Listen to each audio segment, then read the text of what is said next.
বলছি এই রাস্তাতে বালি ফেলে রয়েছে, এর অসুবিধা হচ্ছে না? সব লোকের অসুবিধা। মানে এখানে তো অনেকে বাইকও রেখে দোকানপাট যায়, হ্যাঁ, সেটাও হচ্ছে না? না দুর্ঘটনা ঘটতে পারে তো অবশ্যই, যে কোনো মুহূর্তে।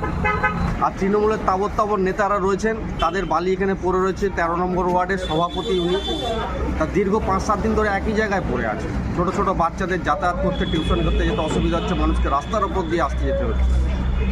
খালি বড় দুর্ঘটনার সময়ের অপেক্ষা, যে কোনো মুহূর্তে প্রাণহানি ঘটবে এখানে।